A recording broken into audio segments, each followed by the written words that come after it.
partager un témoignage. Nous aimons commencer l'année et même les cultes avec des temps de témoignage. Voici John. Pour donner toute la gloire à notre Dieu. Amen. Je te laisse la parole, John. Ça marche, ouais? C'est bon? On m'entend? Ok. Bon, bonjour à tous. Il faut juste que tu le colles au... Voilà. D'accord. Ok. Donc bonjour à tous. Pour ceux qui ne me connaissent pas, donc je suis John. Je suis nouveau. Ça fait pas longtemps qu'on est ici. Et je vais vous raconter un témoignage, une chose qui m'est arrivée quand j'étais petit. Donc à cette époque-là, j'avais 7 ans et on habitait dans le 78 sur Verneuil-sur-Seine. Et j'étais avec mon papa donc, à la maison. Et mon papa avait des talkie-walkie et il aimait bien ce genre de truc. Et ce jour-là, mon père me dit tiens, je te le laisse et je vais aller au maximum de la distance avec la voiture si tu m'entends toujours. Et en fait, moi, je suis resté à la maison et donc, j'entendais mon père. Et puis à un moment, quand j'entendais plus, j'ai de la famille du même âge que moi, entre 6 et 7 ans, qui viennent à la maison et qui me disent on a trouvé un arbre dans la forêt et il y a plein de cerises, mais on n'arrive pas à monter. Et moi, j'étais un casse-cou, donc je montais, j'arrivais à monter. Et donc, qu'est-ce que je fais? J'ai 7 ans, je laisse le talkie-walkie. Je pars avec les 2 membres de ma famille, donc un petit cousin, une petite cousine qui étaient avec nous. Et quand je monte dans cet arbre, le cerisier, ça faisait une branche, un tronc donc, qui partait assez par là-bas, un autre qui allait droit. Et dans cette branche, il y avait une corde à linge qui était entourée dans toutes les branches et dont ça gênait un peu pour aller récupérer donc, les cerisiers. En fait, quand je monte, j'essaie de me débattre, d'enlever cette corde, justement. Et à un moment, il y a un morceau où il y a un lasso en fait, dessus qui est fait pour comme pour les pièges à lapin, en fait. Et quand j'enlève cette corde, je mets autour du cou, en fait, pour passer. Et à ce moment-là, je tombe. Je tombe de 2 mètres. Et là, j'arrive pas à l'enlever parce qu'une corde à linge, en fait, il y a un fil de fer qui est à l'intérieur. Donc, elle n'a pas cassé. Et quand je suis tombé, la seule chose que je me rappelle, c'est que mes yeux se sont fermés à bout d'un moment où j'ai commencé à me sentir plus de respiration. Et les deux membres de ma famille qui étaient là, ils ont attendu que je ne bouge plus parce qu'ils étaient choqués.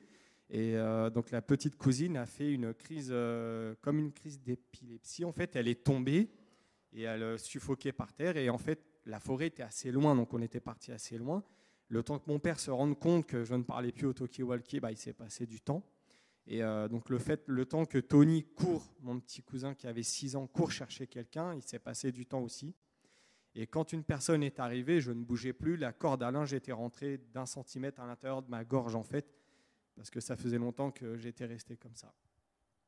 Et donc après, je sais que ma mère m'a raconté, mon père, les pompiers ils ont appelé les pompiers, ma tante a essayé de découper la corde, elle n'y arrivait pas. Donc ils m'ont porté, donc ça a été très dur. Les pompiers sont arrivés, ils ont regardé ma famille, ils ont dit madame, votre fils, il est mort. Il a la nuque qui a dû être brisée, il ne bouge plus, il n'y a plus rien. Quand on tombe de 2 mètres, la nuque, elle se brise, c'est du verre. Et moi, à ce moment-là, en fait, quand je me réveille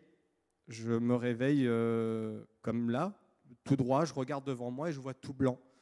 Et j'ai peur, et à un moment, je me mets à courir et je crie « Maman, maman, maman », mais personne ne m'entend, c'est tout blanc. Je vois que du blanc tout autour, comme un brouillard très, très, très épais. Et à un moment, je vois quelqu'un au loin, une silhouette assez grande, donc je cours vers cette personne. Et quand j'arrive devant cette personne, je n'arrive plus à parler. Je ne vois pas son visage. Je vois un homme grand avec une peau de bête, comme une fourrure en fait, qui tombe sur son visage au-dessus. Là, c'est noir, et jusqu'en bas. Et je vois son bras avec un bâton et qui me regarde et me dit « Ne t'inquiète pas, il y a quelqu'un qui va venir te chercher, mais tu n'as pas l'âge de mourir. » Et au ce moment-là où il fait ça avec son bras, je tombe. Je me vois partir et je me réveille à l'hôpital, donc à Meulan, aux urgences. Je me réveille à l'hôpital où je suis branché de partout. Et là, il y a mes parents. Et quand je me réveille, en fait, je ne reconnais plus personne. Je vois des balafres sur le visage des gens. Et là, le médecin arrive en urgence. Et quand en fait, tout de suite, je lui dis « Monsieur, j'ai vu Dieu. Et là, il me regarde et il me dit, John, décris-moi ce que tu as vu. Il essaye de me parler pour que je retrouve la mémoire, parce qu'en fin de compte, j'avais tout perdu. Je revenais de naître, en fait. Et quand je lui raconte ce que j'ai vu, le médecin se met à pleurer. Il s'assoit à côté de mes parents. Il dit, monsieur, le témoignage de votre enfant qui vient de dire, c'est le 7e dans l'hôpital que j'écoute, qui ressemble à ce témoignage à l'identique. Et donc, ils disent à mes parents, par contre, remettez-le à l'école tout de suite, parce que ça va être compliqué pour lui s'il ne retourne pas à l'école tout de suite. Donc, j'ai eu du mal à revenir vers les gens. Ça a été très dur, parce que j'étais renfermé sur moi-même. Et j'entendais toujours une voix qui me parlait. Et quand je parlais à mes parents pour leur dire que j'entendais une voix qui venait me parler, ils pensaient que j'avais quelque chose. Donc, ils m'ont emmené au médecin. Ça a été compliqué. Et à un moment, j'ai dû me dire tout seul, écoute, je ne dis plus à personne que cette voix me parle. Qui c'était, je ne sais pas. J'avais que 7 ans. Mais ça a été, à l'école, ça a été très compliqué de revenir vers les gens. Ça a été dur. Les enfants sont très méchants quand vous êtes comme si vous revenez de naître, que vous ne connaissez plus rien, vous n'arrivez plus à lire, plus à compter, plus rien. Mais voilà, ce témoignage, c'est pour vous dire ce qui m'est arrivé, que j'ai vu Dieu, que je suis un miraculé, parce que les pompiers sont venus à la maison. Ma mère a été les voir pour leur dire que j'étais vivant, et ils ont dit, Madame Perdreau, c'est impossible, votre fils a eu la nuque brisée. Et ma mère a dû les faire venir à la maison, et quand ils sont arrivés avec leur camion, ils ont tous pleuré, m'ont pris dans les bras, et dans le journal, j'ai été appelé le miraculé, ouais, et mon témoignage a été raconté aussi. Donc voilà, que le Seigneur vous bénisse. Merci. Merci John pour ce témoignage. Et c'est à ce moment-là que tu as trouvé la foi? Oui. Waouh. Vous voyez combien Dieu est bon, et même quand on ne le connaît pas, Dieu, il se révèle. Je parlais ce matin avec Cathy, le Seigneur avait exaucé une de mes prières alors que je ne le connaissais pas comme je le connais aujourd'hui, mais quand j'étais jeune, et même il y a 40 ans. Oui, le Seigneur, il entend le cri de nos cœurs et il se révèle. Et le Seigneur utilise toutes les situations pour se révéler. On pourrait lui donner une acclamation pour John, pour le miraculé. Et je voudrais vous inviter, quand le Seigneur exauce vos prières, quand il fait des choses, ne vous taisez pas. Proclamez ses hauts faits. Combien de fois le Seigneur fait des choses et tout devient normal? Non, non. Proclamez-le. Moi, je vous invite dimanche après dimanche, quand vous avez vécu une chose extraordinaire avec le Seigneur, venez nous voir, venez encourager l'assemblée, venez donner la gloire à Dieu. Amen. Je compte sur vous. Dimanche prochain, j'attends quelqu'un. Amen. C'est bon, non, mais j'étais surpris. Là. Voilà, bref. Merci John pour ce témoignage. Donc ils viennent d'emménager dans la région il y a quelques mois et on est heureux de vous accueillir à l'église avec toute la famille. Soyez vraiment bénis. C'est une grâce.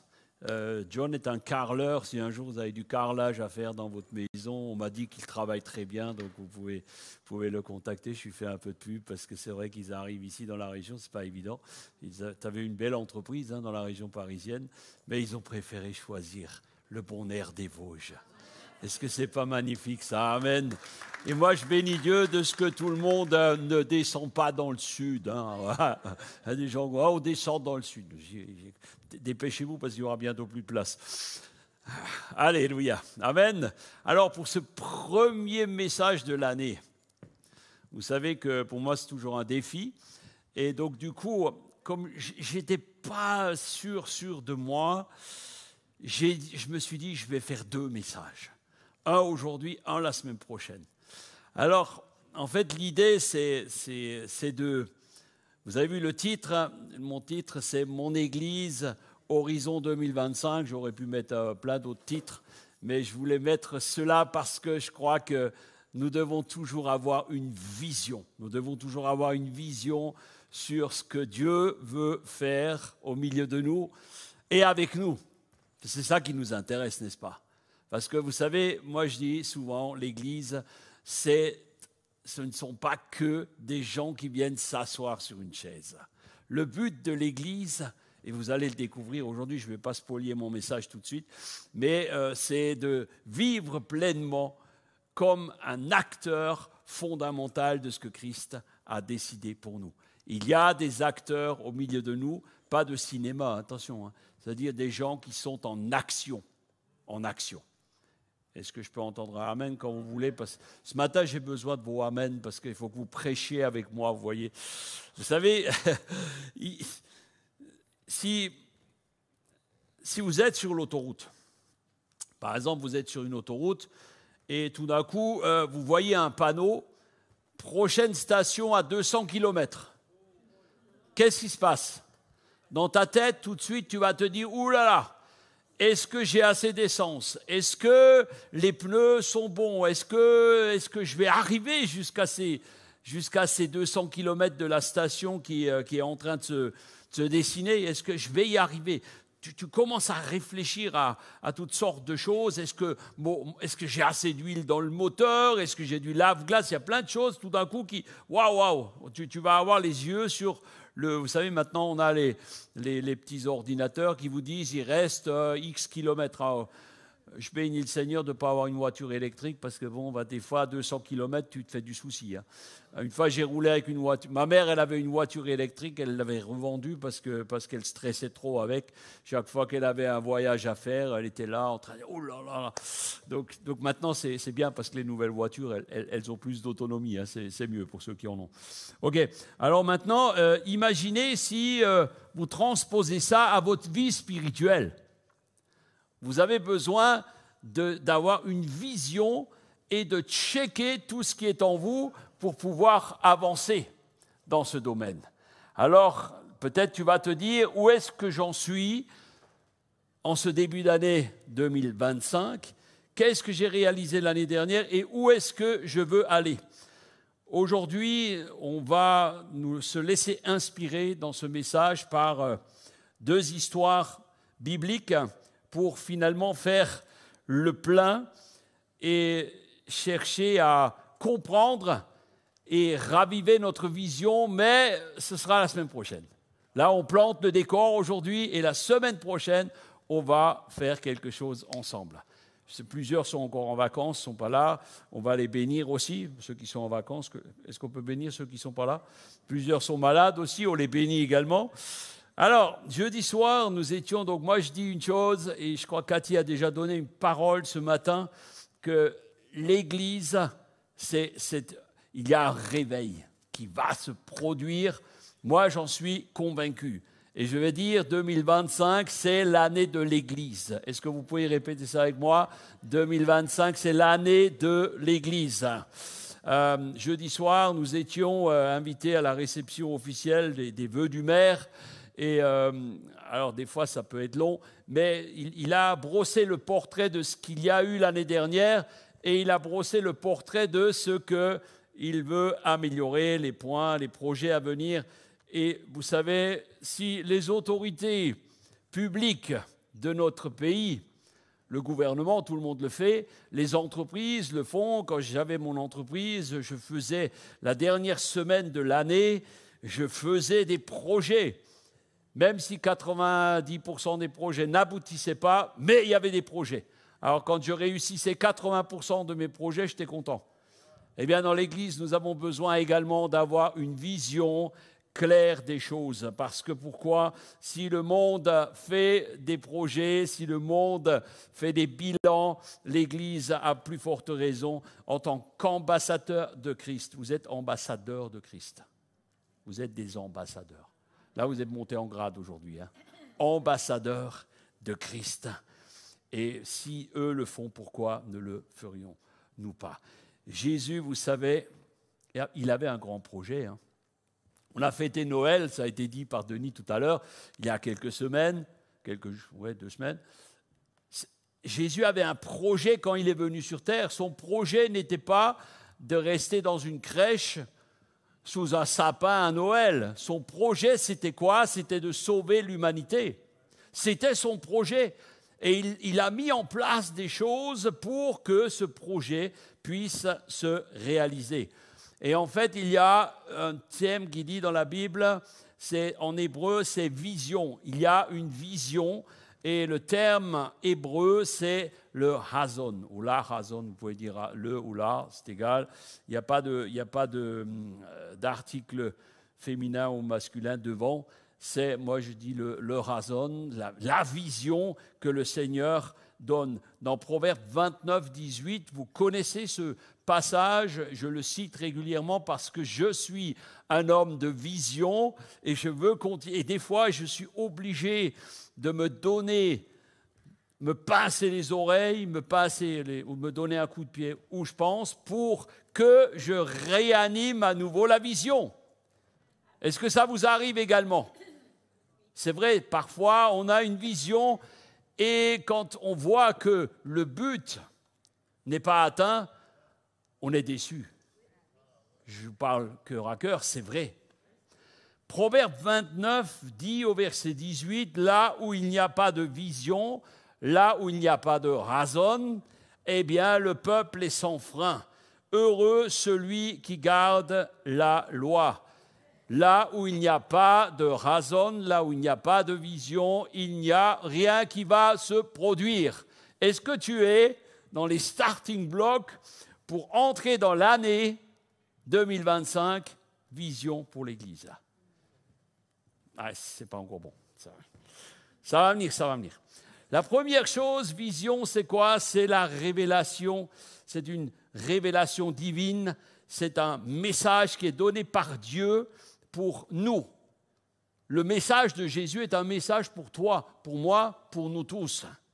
Et souvent, Dieu nous donne ces messages sous forme spirituelle ou prophétique. C'est ça la vision, qui révèle en fait sa volonté pour nous donner une direction, sa direction.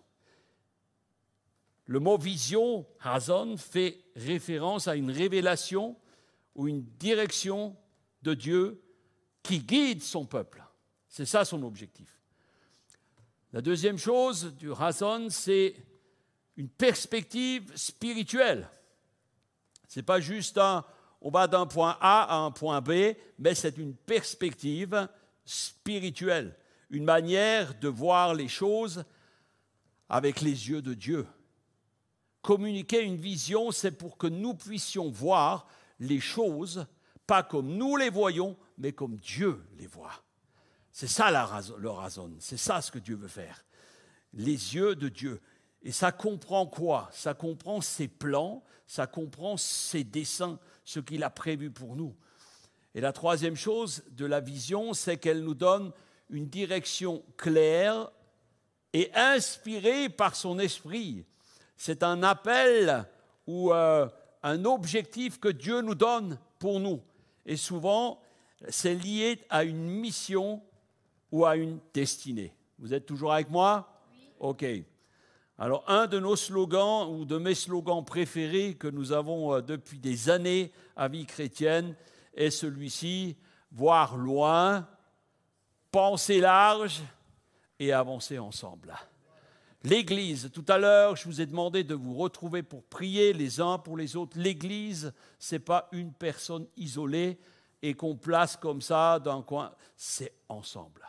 La vision, on voit dans la même direction, on pense large, parce que souvent le problème, et j'avais fait tout un message sur ce thème-là, peut-être je le reprêcherai un jour, avoir une vision, voir loin, ça veut dire, j'ai une vision pas seulement jusqu'au fond de l'église, mais jusque, waouh, moi je veux voir mon pays sauvé, je veux voir la France transformée.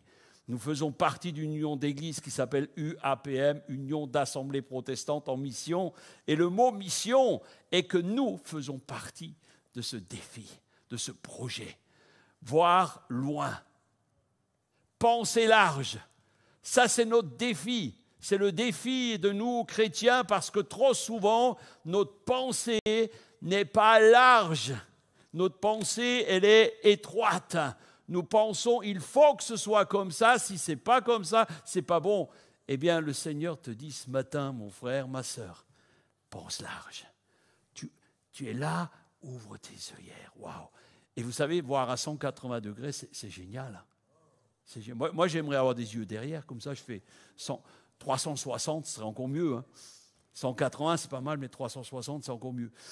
Donc, voir et ensuite avancer ensemble. Parce que le défi, une chose, si tu as une vision et que tu ne marches pas et que tu n'es pas ensemble et que tu ne penses pas d'une manière élargie, tu ne pourras pas avancer en même temps. Ça va laisser des gens sur le tapis, ça va laisser des gens derrière. Et ça, ce n'est pas mon but. Ce n'est pas le but de Dieu. Alors, dans l'Ancien Testament, le mot razon est utilisé pour désigner les visions qui sont données par les prophètes ou aux prophètes. Donc ces visions bien servent de moyen pour transmettre les messages de Dieu à son peuple. Et nous avons un exemple dans 1 Samuel 3, verset 1er, où il nous est dit « La parole de l'Éternel était rare en ces temps-là. » Et c'est vrai, la parole de l'Éternel, ce n'est pas tous les matins, j'ai 15 prophéties.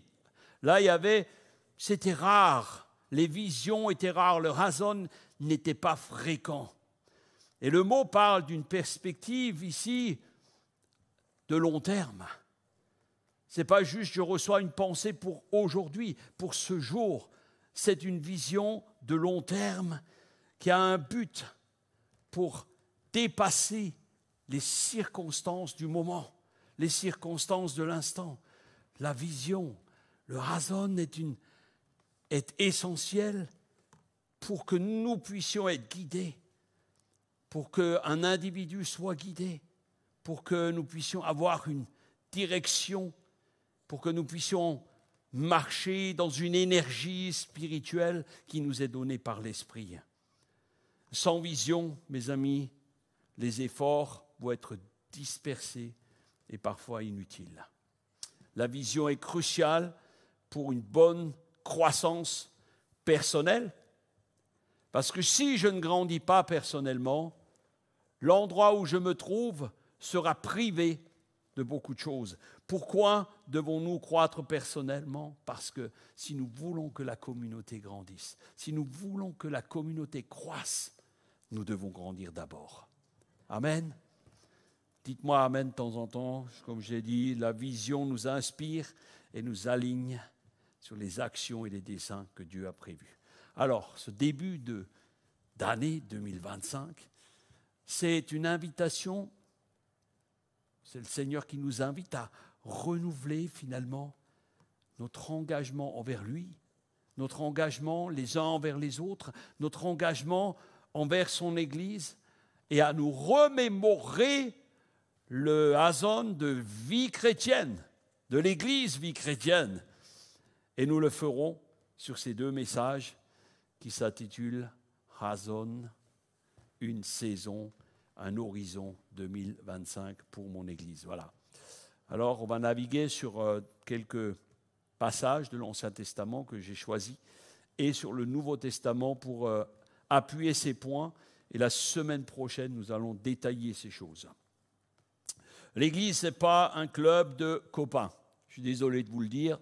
Même si on a passé une très bonne soirée de Nouvel An, l'objectif de l'Église n'est pas ça. Ce n'est pas un club de copains, ce n'est pas un club, c'est une assemblée ce n'est pas non plus une réunion, une assemblée de gens religieux qui croient ou qui ont une idéologie. Ce n'est pas non plus une association sociale quelconque.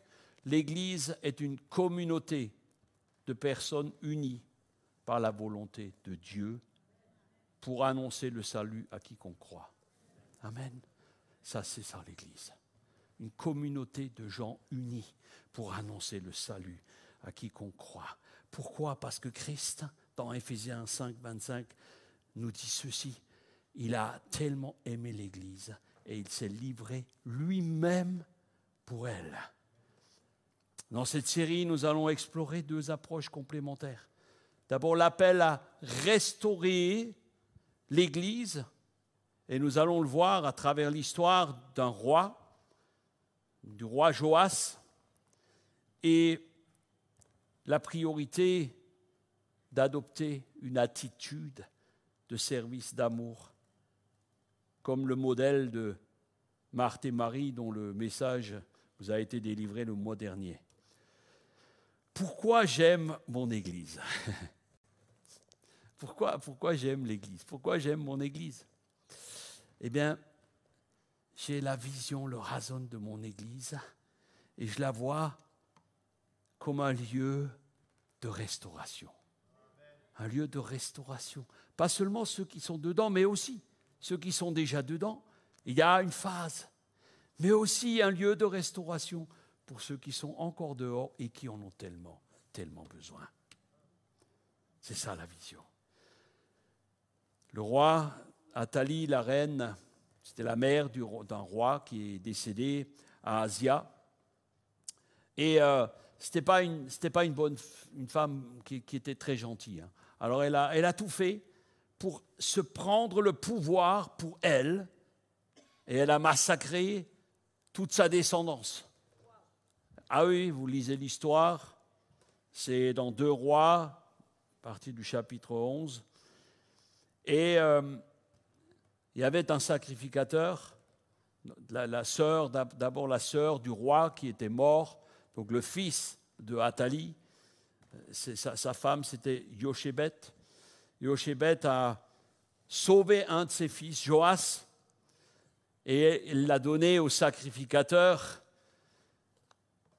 Jéhoïada, qu'il a pendant 6 ans gardé, planqué dans le temple. Il a fait un travail, il a protégé ce garçon. Et au bout de ces années, Jéhoïada, qui était le sacrificateur, le grand sacrificateur, il a mis en place un plan pour mettre Joas sur le trône, pour enlever, pour dégager Athalie, donc ce n'était pas la femme de Jacques, hein, Athalie. Non, c'était son nom. Et donc, en fait, il a tout fait pour que cette femme soit enlevée parce qu'elle était méchante avec le peuple, elle était contre Dieu, elle faisait vraiment de toutes les mauvaises choses. Lisez l'histoire, si vous trouvez ça dans donc 2 Rois 11 et 12. Et il va faire couronner ce jeune roi. Et donc, il y a eu des bruits, hein, forcément. Le roi était mis en place, et là, elle l'a appris, et elle va le découvrir. Et elle va pas être contente. Et elle va essayer de monter une résistance. Elle va essayer contre son petit-fils. Elle va essayer de le tuer. Et en fin de compte, elle va être capturée. Et finalement, elle va être raccourcie de 20 cm. Voilà. Des fois, il y a du sang hein, dans la Bible. Hein, ça. Donc, le règne de Joas va donc commencer dans une période de chaos, comme l'Église. L'Église a commencé dans une période de chaos. C'était pas simple. Hein. Jésus vient d'être crucifié, les disciples avaient peur, ils se cachent. Mais il y a une direction spirituelle, Jéhoïada, qui avait protégé ce jeune roi, et il va marquer en fait une nouvelle ère de restauration, de fidélité envers Dieu, après des années de corruption de cette reine.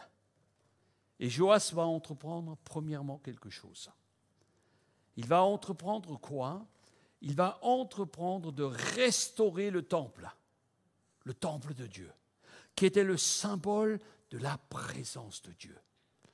Ce que j'ai dit ce matin, Dieu est ici dans ce lieu, et je crois que c'est un bien précieux que nous devons chérir sans cesse, maîtriser, garder cette présence de Dieu.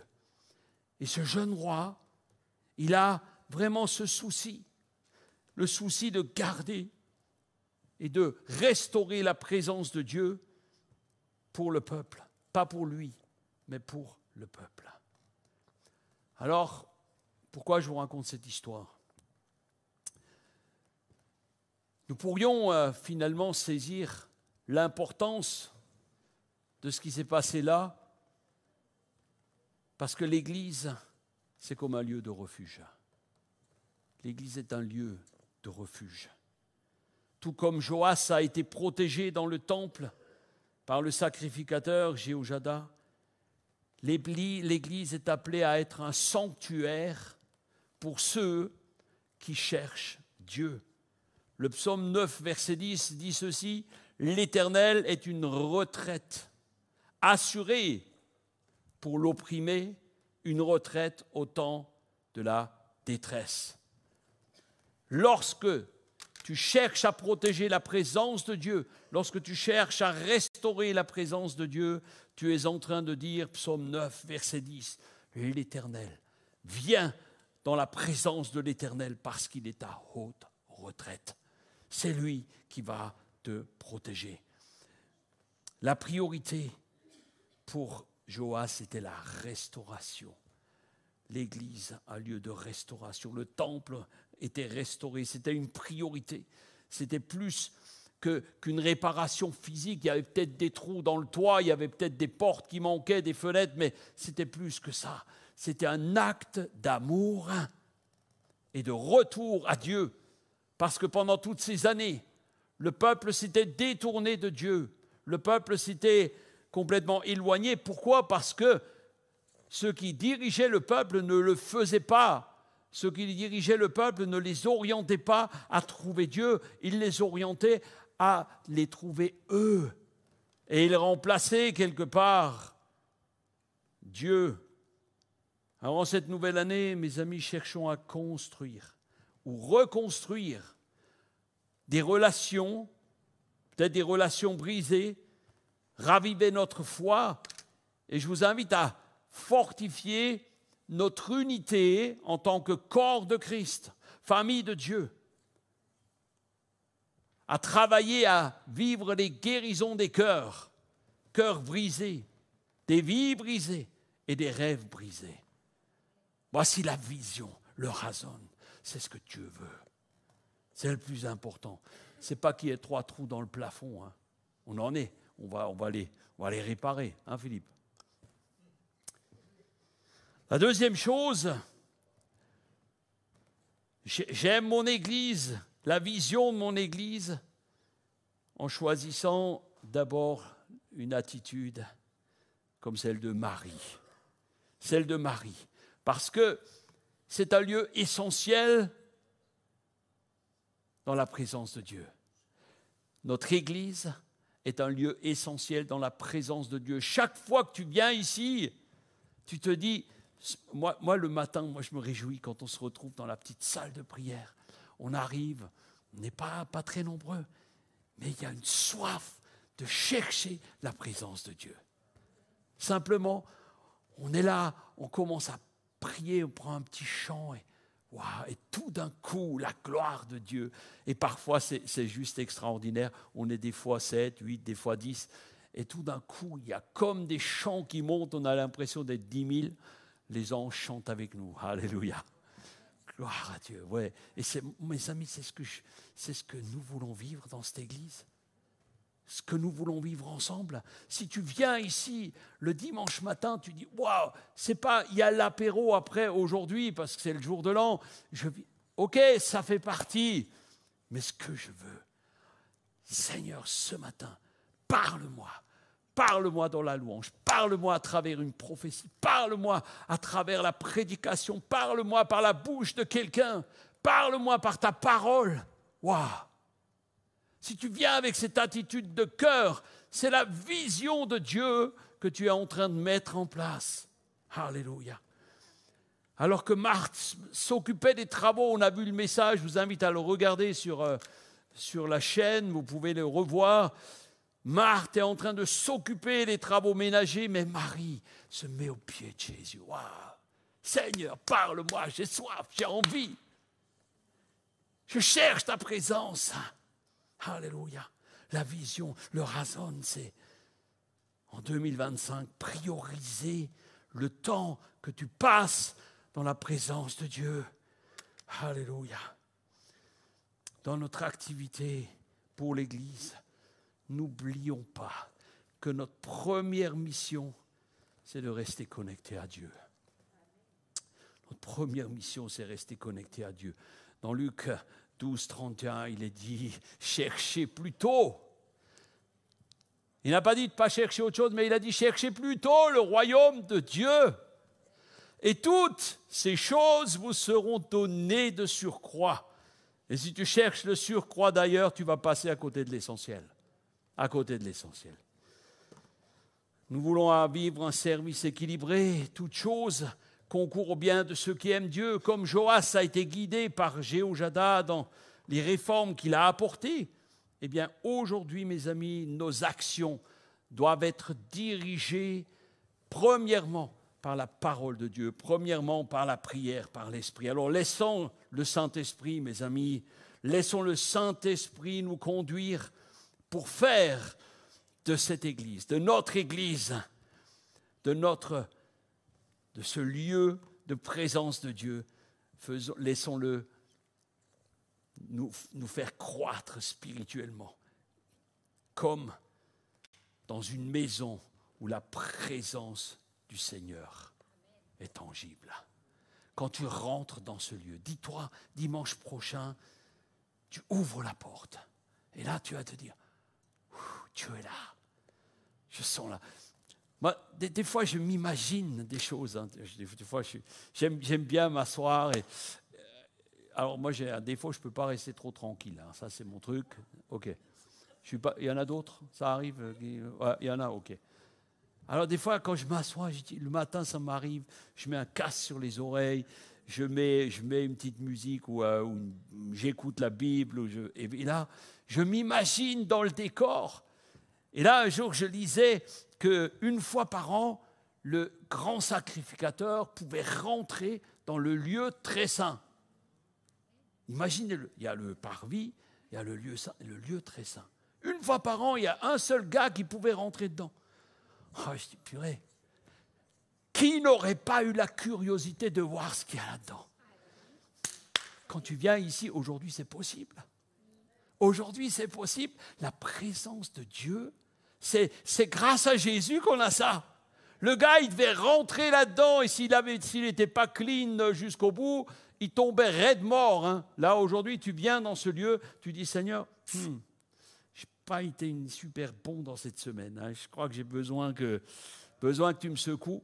Accroche-moi avec la corde. On l'a envoyé, le sacrificateur, on lui mettait une corde autour de la taille et il y en a 3 qui étaient dehors, qui le laissaient rentrer. Vous savez pourquoi? On l'attachait à une corde. Parce que des fois, qui mouraient, aucun autre ne pouvait rentrer parce qu'ils mouraient tous et ils pouvaient le tirer dehors avec la corde. C'est pour ça qu'on l'attachait avec la corde. Alors imagine, tu rentres dans ce lieu, tu dis, oula, je sens la présence de Dieu. Elle dit, t'as pas une corde là? Parce que mes amis, saisissons que la présence de Dieu est ce que vous avez de plus précieux. C'est Jésus qui a payé le prix le plus élevé pour que nous ayons accès à cette présence. Et je dois dire que parfois, je fais mon mea culpa et je demande pardon parce que trop souvent, je ne le respecte pas. Trop souvent, je me dis, mais tu as encore loupé un truc. Prenons soin. La croissance, c'est la présence du Seigneur, c'est quelque chose d'extraordinaire. Alors ne restons pas, vous savez, vous pouvez prendre des temps ensemble, là, dans votre maison, organiser un temps de prière, de louange. Moi, j'aime ça. Ça fait partie de la vision. J'aime le Razon pour mon église, Horizon 2025. C'est pas avant que c'était pas bien, mais je me dis, la Bible dit que nous pouvons croître de gloire en gloire. Alors je me dis, 2025, je veux être à un niveau un peu plus grand que 2024. Tu ne fais pas tous les ans des bonds de géants. Mais dis-toi, et puis pour certains, je ne veux pas régresser. Parfois on régresse, malheureusement. Parfois on régresse. J'aime la vision de mon église, le Razon, parce qu'il y a un engagement actif pour sa mission. Joas fait réparer le temple. Regardez ce qu'il est dit dans 2 Rois. Verset 5, chapitre 12. Joas dit aux prêtres, mettez à part tout l'argent consacré que l'on apporte dans le temple de l'Éternel, l'argent qui accourt. Oui, pas de l'argent périmé. L'argent qui accourt, l'argent provenant des taxes versées par tout Israélite recensé et celui qui est offert volontairement au temple. Faites donc collecter tout cet argent par vos receveurs et utilisez-le pour quoi? Pour dépenser bêtement, non? Pour réparer le temple des dégradations qu'il a subies partout où l'on en constatera. Joas a mobilisé les ressources. Il a mobilisé les ressources. Il a payé un prix. Il a payé un prix. Jésus a payé un prix. Mes amis, il a compris qu'il y a un prix à payer. Tu veux restaurer la présence de Dieu, nous avons un prix à payer. Ici, il parle d'argent parce qu'il y avait des travaux à faire. Nous voulons apporter également toutes les dîmes, les offrandes dans la maison du Seigneur, mais ça ne va pas nous acheter le salut. Mais ce qui est le plus important, c'est que si nous le faisons avec cœur, alors nous nous approchons en disant, Seigneur, oui, ma mission, je fais partie de cette mission et je veux être généreux pour mon Église, je veux être généreux parce que je veux voir la gloire de mon Dieu se manifester dans mon Église. Et voyez, si vous continuez de lire l'histoire, vous continuerez de lire cette histoire. Après, il nous est dit qu'on voit qu'après 23 ans de règne de Joas, il avait un bon cœur. Il avait le désir de la présence de Dieu. Après 23 ans, qu'est-ce qui s'est produit? Eh bien, le temple n'avait toujours pas été réparé. Le temple n'avait toujours pas été réparé. Et quand on parle de dégradation, vous savez, il ne s'agit pas uniquement de dégradation matérielle, mais il est question des hauts lieux. Il est question des hauts lieux. Les hauts lieux, c'était quoi? C'était les puissances occultes, les faux dieux que le peuple adorait. Alors, c'est une image, la réparation du temple. Mais il est resté des hauts lieux. Les faux dieux n'avaient pas été rejetés. Et on a continué à adorer les faux dieux. Le temple n'avait toujours pas été réparé. Eh bien, pourquoi n'avait-il pas été réparé? Parce que tout l'argent qui a été collecté, ils l'ont pris pour d'autres priorités. Pour d'autres priorités. Et ces priorités, c'était quoi? C'était leur ventre. C'était eux. C'était pour eux. Frères et sœurs, le service dans l'Église, c'est pour Dieu. Ce n'est pas pour nous. C'est pour Dieu. Vous savez quelque chose? Quand il s'agit du temple, quand il s'agit du temple, celui de Dieu,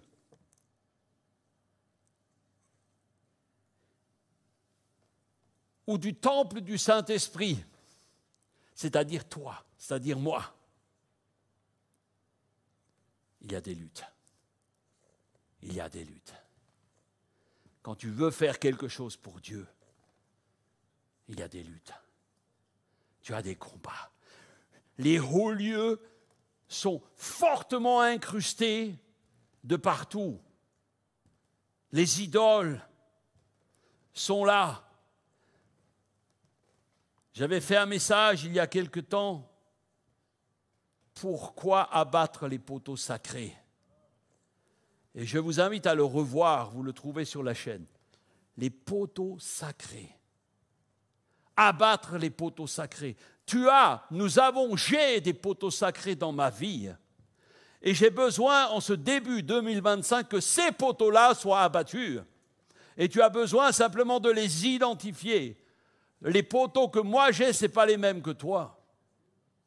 Il y a des poteaux que nous devons abattre si nous voulons vivre la présence de Dieu. Il y a des mauvaises habitudes que nous devons changer. Le péché qui nous colle à la peau, qui couche à notre porte. Le péché, vous savez, je prends cette image, parfois dans les fermes, on voyait dans les cuisines en été des rubans autocollants suspendus, avec des mouches dessus. Eh bien, le péché, ça fait ça. Et c'est dégoûtant quand tu vois un truc, des mouches là. Mais imaginez que le péché, ça représente ça. Je ne dis pas qu'il ne faut pas accrocher les trucs, mais accrochez-en, oui, ça vous rappellera ce que je viens de dire là. Quand le péché colle à notre peau, notre vision doit être renouvelée sans arrêt, car le diable va toujours chercher à nous en éloigner. Et c'est ce qui s'est produit au temps de Joas. Ils avaient l'argent, ils avaient récolté tout ce qu'il y avait besoin, mais ils ne l'ont pas bien utilisé, parce qu'il y avait des luttes. Et nous avons des luttes.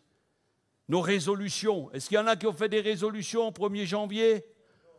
Vous n'osez plus lever la main maintenant. Mais vous avez le droit d'en faire. Vous avez le droit d'en faire. Mais faites des résolutions qui sont acceptables, qui sont abordables, qui sont réalisables. Voilà. Si tu veux perdre 10 kilos, ne marque pas le 15 janvier, j'aurais perdu 10 kilos, parce que ce n'est pas possible. Mais si tu marques le 15 janvier, j'aurais perdu 2 kilos, c'est possible. Et le 15 février, j'aurais encore perdu 1 kilo de plus. C'est possible. Voyez l'idée ? Eh bien, dans la vie spirituelle, c'est la même chose. Vous savez, quand Paul nous encourage à aller jusqu'au bout de la course, c'est pas pour rien. Quand il dit « j'ai combattu le bon combat », est-ce que vous croyez que Paul, il a dit ça, j'ai couru la bonne course, j'ai combattu le bon combat, j'ai obtenu le prix. Est-ce que vous croyez qu'il a dit ça? Regardez-moi. Non, il a dit ça pour s'encourager lui-même. Il a dit ça pour s'encourager lui-même. Moi, quand je suis là, je dis, allez, j'ai passé 2024, alléluia. 2025, je vais essayer de faire mieux. Mais je ne me vante pas de ce qui est passé. Je veux voir à l'horizon, voir loin, penser large, garder les yeux fixés sur le prix. Il sait de quoi il parle. Notre but est de servir la vision de Dieu pour la gloire de son Église et non pas l'inverse. Nous servons Dieu, pas pour notre gloire, mais pour sa gloire à lui. Et la vision n'est pas à notre service pour que nous puissions nous faire valoir, mais nous devons toujours garder à l'esprit ce que nous voulons et ce pourquoi Dieu nous a choisis. La vision, c'est la continuité, quelque part, de ce que nous avons vu, Noël, Christ, la lumière du monde. Notre vision, c'est de voir l'Église, notre Église, éclairée plus fort, plus loin, plus loin, plus loin, comme un phare, ligne au-delà de la ligne bleue des Vosges. C'est quelque chose qui me tilte depuis plusieurs mois, la ligne bleue des Vosges. Vous savez, la ligne bleue des Vosges, il y en a qui viennent de au-delà de la ligne bleue des Vosges. L'Alsace. Hey. Il y a des Alsaciens dans la salle. Amen. On aime les Alsaciens ici. Merci pour les 3 Lorrains qui applaudissent.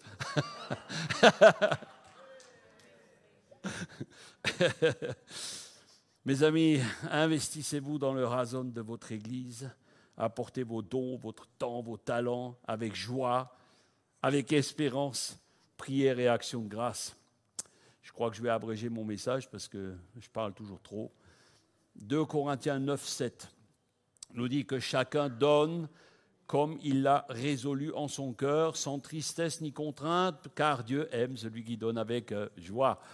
Je le dis souvent lorsque j'exhorte pour donner financièrement. Vous savez que nous, on ne passe jamais les paniers ici dans l'Église parce qu'on a mis cela entre les mains du Seigneur, la foi, on marche par la foi. Il y a un tronc derrière, vous sentez, chacun se sent libre de mettre comme il veut, il n'y a pas de contrainte à cause de ce verset. À cause de ce verset. Parce que c'est une réalité. Que chacun donne. Alors, il ne s'agit pas que des finances.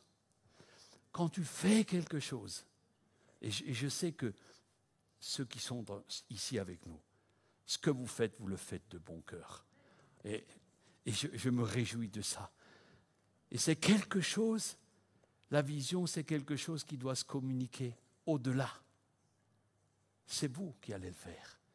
Si vous avez un service dans l'église et que vous êtes en train de vous plaindre, admettons, voilà, tu as un service dans l'église, ça y est, je dérape de nouveau, il y a des nouveaux qui arrivent, et là tu dis, oh ouais, mais moi, tu sais, dans cette église, ça fait 15 ans que je fais ça, oh là là, ça c'est terrible, hein, je me sacrifie, je me saigne au cas. Si tu raisonnes comme ça, tu ne marches pas dans la vision. Tu ne marches pas dans la vision. Ce que tu fais, ce que tu donnes, avec joie, avec espérance, parce que tu sais pourquoi tu le donnes, parce que le raison de Dieu, c'est ça, c'est pour ça que tu te bats. Si je me lève le dimanche matin à 3 heures ou à 4 heures pour finir ou pour prier, c'est parce que j'ai une vision. Parce que je crois que Dieu va faire quelque chose. Alléluia. Et quand tu regardes ce verset, il est super. Hein? Alors j'aime bien que chacun donne comme il l'a résolu. Maintenant, tu vas faire quelque chose, tout de suite là. Tu vas enlever le chacun et tu vas mettre que Lionel, que Denis, que Jacqueline, que Stella donne, etc.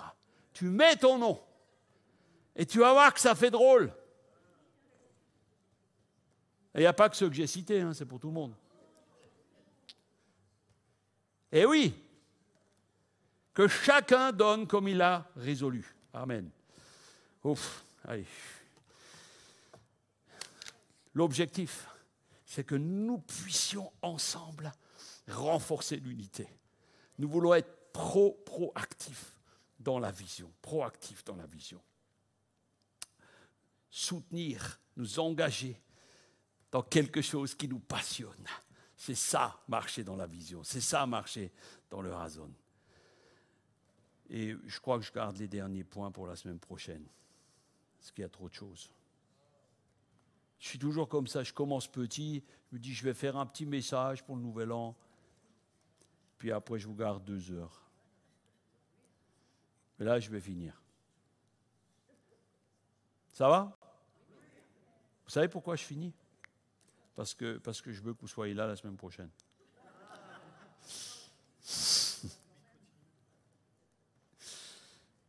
Transmettre notre foi, c'est un objectif. Alors,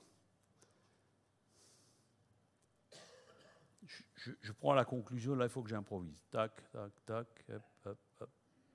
Ah, je ne raconte pas d'histoire, hop. Ah, je mets là-dessus.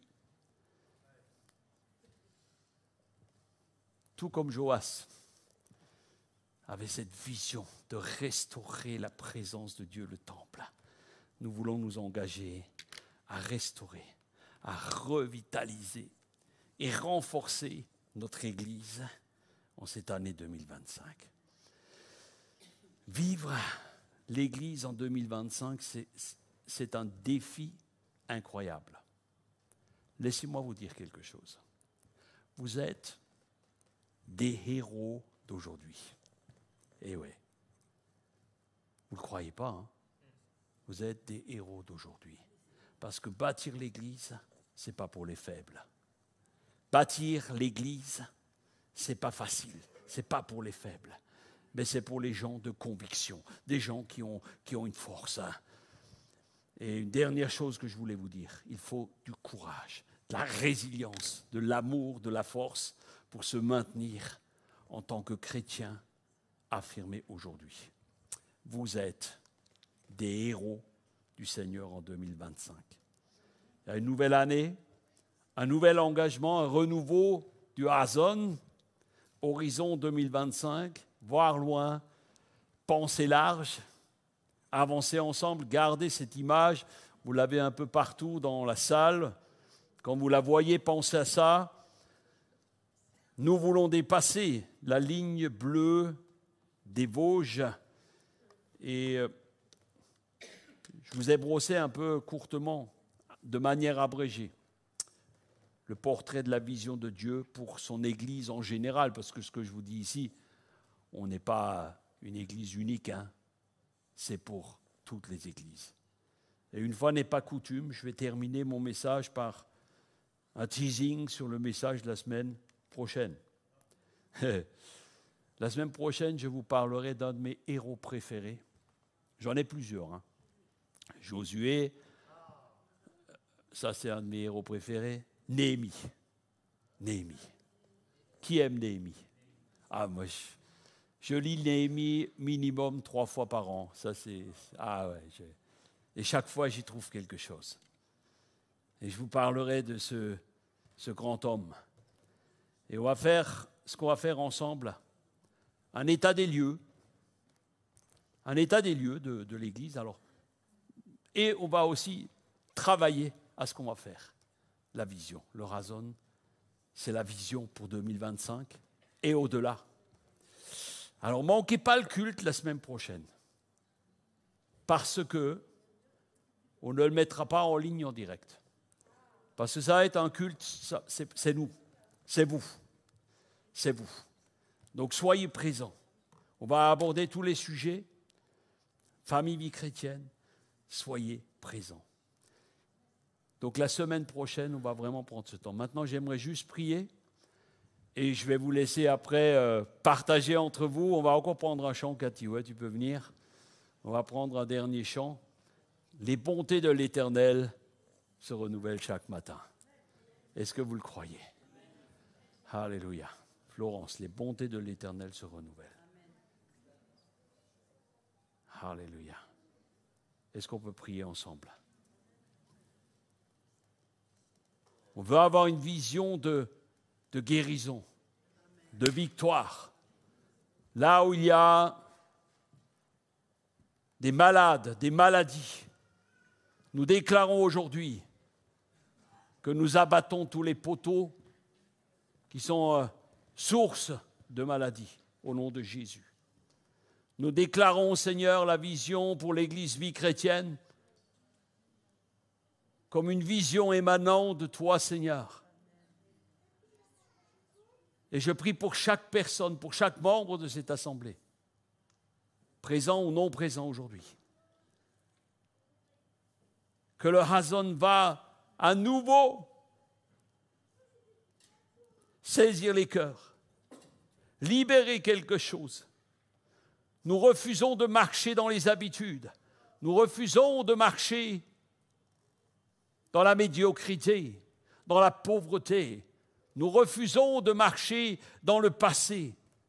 Et nous déclarons que ta vision pour ton Église, Seigneur, est une vision de victoire, une vision de gloire, une vision d'autorité, pour le salut de quiconque croit.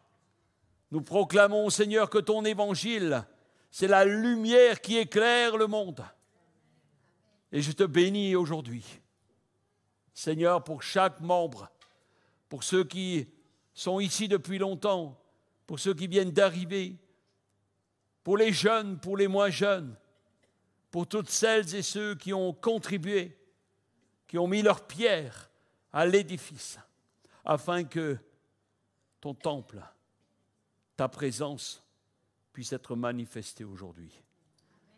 Seigneur, je prie pour chacune et chacun maintenant, que ta présence puisse les entourer, les envelopper, et que cela devienne une priorité de grâce, une priorité d'amour. Merci Seigneur pour la restauration des cœurs. Merci pour la vision que tu régénères aujourd'hui.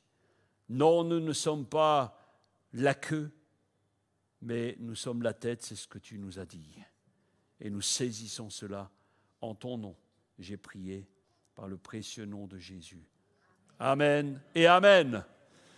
Prenez soin de vous, prenez soin de votre âme et encore bonne année 2025. Amen.